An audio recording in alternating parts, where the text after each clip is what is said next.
Hello again. One of the scariest things in life is the unexpected misfortunes which sometimes befall us. The random lethal accident, the chance collapse of a firm which leaves us jobless, cancer striking a child, that sort of thing. They leave us feeling vulnerable because they are unforeseen and we cannot reasonably be expected to protect against them.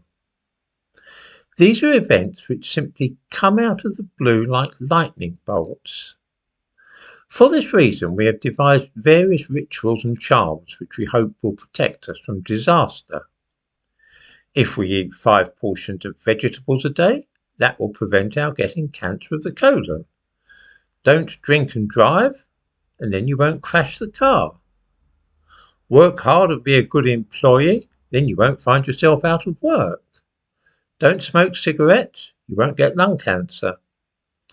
All these are comforting rituals and prayers which we repeat to ourselves. They make the universe seem more rational and a safer place. They give us control of our world.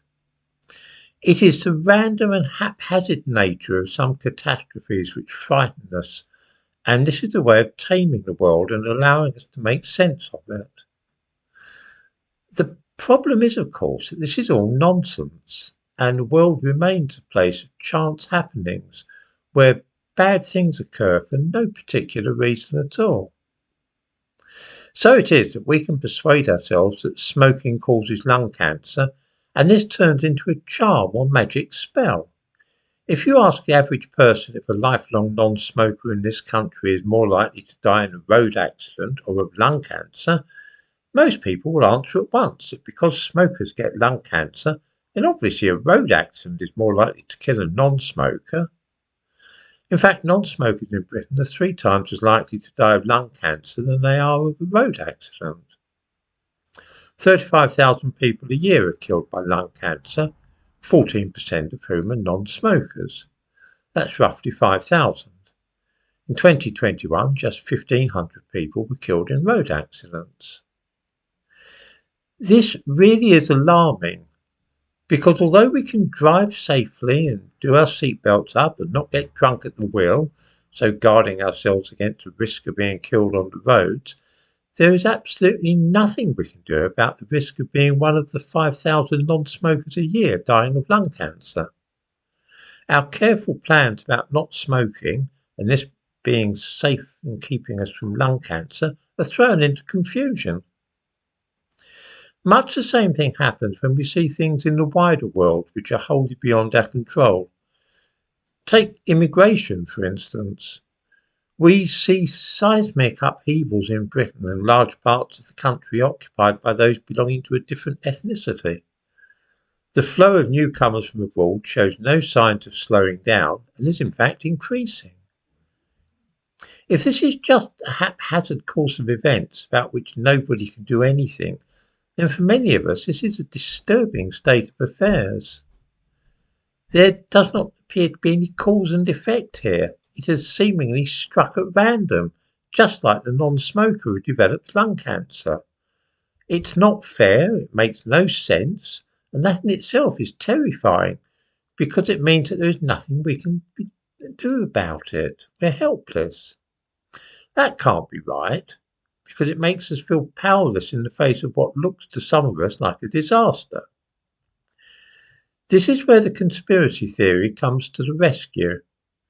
Instead of being just a random concatenation of chance events and foolish decisions by a succession of hopeless politicians and other people, the conspiracy theory gives us a concrete and coherent cause for what we are seeing. Just like the link between smoking and lung cancer, we can say, aha, our misfortunes are caused by either the Great Replacement, Kalergi Plan, or any one of half a dozen similar schemes.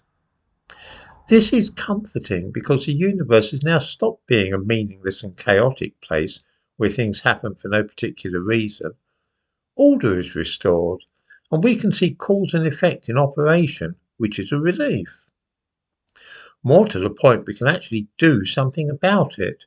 which we could not if it was just a result of a million different factors all working independently.